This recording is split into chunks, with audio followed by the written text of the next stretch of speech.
So that's, again, more reason why not to be like doing this in your arm drag. Okay? So these are entries to takedowns. They are not takedowns.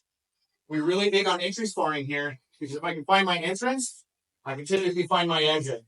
Okay, if I get good positioning, I can typically find a follow through or a redirect if the person starts hitting a basic escape or defense. Any questions so far? All right, so we're going to hit just the outside one because it's the most if he's in an offensive position, I have to address the footwork. Okay, and we'll talk about that towards the end. But right now, we're going to work on the neutral or defensive position. Got it? Okay, 3 entrances to the arm drag. I can either come over the top to the wrist line and pull, right? Or I can do the Mr. If he's framing on me, or if he has his hands high, I can do the Mr. Miyagi, right? Or if you stand or carrying low, I can do the guided position where I can just snap it over to here. Okay?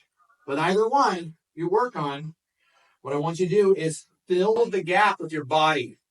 A lot of beginners try to do this and try to pull, right? Just pull, and you notice I'm not doing anything with my body. So if he resists me, all he has to do is drop his center of gravity, and he outweighs me by what, 100? 1,500? 15. That's not. 15.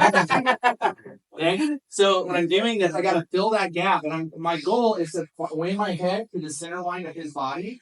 That's why we look over the shoulder, and then also I want to get hip to hip, rocking through the wilderness. Okay? So I'm here. I know his hand's carrying low, so I might hit something different today. So I'm going to go here, bang, and then I'm going to fall to the hip. Now notice I'm getting hip to hip, and I'm making him wear my weight. Okay? I'm not relaxed. I'm not dead weighting him because then you drop me. Right? That's not being fun. What I'm trying to do is get him heavy on that hip. So now because they think I'm moving. Right? You see how it's easier for me to transition from that point? If I make my munitions easy, I don't have to think while I'm fighting.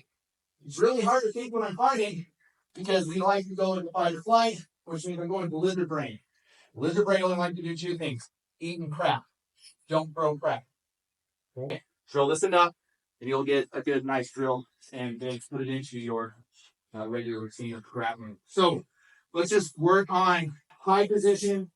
1, 2. As I pull, I turn, I look over that shoulder, and I'm going to wear his position here, and I'm going to get to the hip bone. If I'm tall enough or long enough, if I can get my meat hook to that hip bone across the hip line, that's what I want to do. Okay? Right here.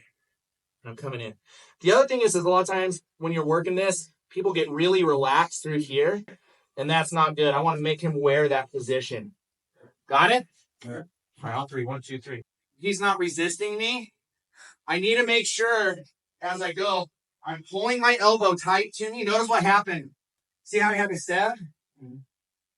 Okay, because if I enter this and he maybe has more of a wrestling kind of position here, and I go to this arm drag here, he's going to fall a lot. See how I did elevate my elbow to turn? Now watch what happens when I pack my elbow. Go ahead now. Okay, so I'm here. If I pack my shoulder, boom. See how I just was able to keep that pack, keep her drawing past me, knowing what I was doing. If I win my head position and look to connect my hip, I was already in a single leg. And he had insider information, right? So you have to make sure as I'm pulling, I need to pack that elbow and I'm looking to make that connection.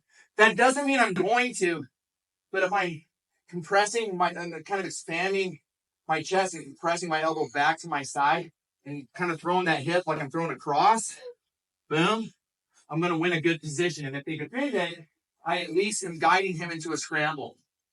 Got it?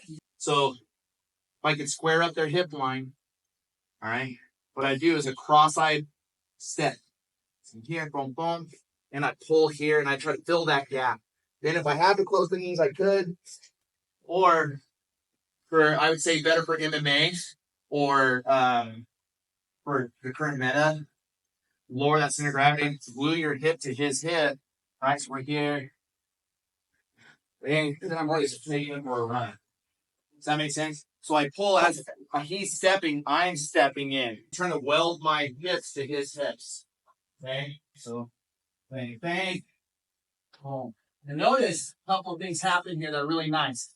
If I keep my head high here and keep it welded to my body, he's got to fight this arm out. Okay? So if I keep pressure here, I'm already making connection as he's fighting his arm out. He's also having to deal with his legs here and I'm running. So it's buying me time. Okay? So that's good. Now, things to be careful of. When I do this, it's actually fairly easy to stop my momentum if I don't get my chest-to-chest position hip to hip. All I have to do is go to shake my hand really high, and that elevates the elbow. All right, so if I go here and make my connection, and then I go here, see how he's throwing me off and taking my back? So does this mean that this is a bad takedown? No. What I need to make sure is that this hand that I'm pulling it to is packed. Like we just talked about, my elbow's in tight to my hip. So as I drop down, he's starting to turn the elbow, boom, I can come to here and just follow through. So I have to understand the dynamics of that position. Does that make sense? Right. If I stay low on the lever here, he tries to elevate his elbow. Oh, boom, it's going to be hard. If I go here, he can pack that elbow, right? Now, if I go here and try to stop him from bringing his thumb to his shoulder, you can maintain that, right? If I go here, he tries to bring, it's going to go. Muscle, okay? So if I stay low on the elbow or on the wrist that I'm dragging here, if he tries to elevate that arm, I mean, it's my takedown. Does that make sense now? Yeah. So when I pull, bang, bang, I'm going to throw my hip in, but I'm going to step in here. Okay? And there's some options here. I'm going to boom. And that's how I normally set up an ankle kick. I would fake kind of this weird Uchi, but it's really hard to get. But what I would do is get them preoccupied, maybe put their hand down, right? So I'm here. I'm not stepping out and getting my hip in, right? I'm not stepping through. I'm stepping with my outside foot through. And now notice what's offsetting him isn't necessarily the drag. Where are you feeling it? It's in the hip. So as I'm going here, my head, with my head position, as I step through, I'm get my hip in, and I'm fighting to the low side. Okay? Very good. So 1, 2, right? I'm going to step, bang. Now I can push, get here, take, whatever. Do you need to see it again? Yes. You did? Pistachio man? Yeah. All right. So again, one more thing too. Right now we're working specifically out of the neutral of the defensive side. Okay. I'm still seeing some people getting into the offensive position. We'll talk about that after because it changes how you hit the drag. Okay. So again, your partner, your Uge is neutral. I'm here. I hit my drag. Bang. I'm stepping in. Coming in here. Right. Or step back.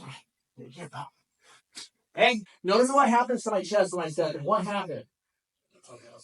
Well, it's on the outside, but I want to be on the outside. But what happened to my body? Where's my weight? Your spine is going. Yeah, I'm away from it. So even if I get this, am I in a strong? No. You see, look at it. He's like, no. He just peeled me away like my prom day. Okay? So I'm here, but I'm leaning back. I don't really have much. What I want to do is punch in with my hip, hit the hip. So I'm coming in. I'm setting up, blah, blah, boom. Bang. Okay? So you got to be hippie. Okay? You got to be like Shakira.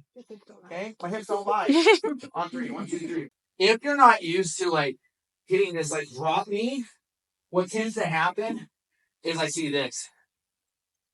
Here. And now you see him kind of a check and he sprawls your whole body. Right? So what I would say right now, especially if you're not haven't had a ton of wrestling background, don't worry so much about the drop knee.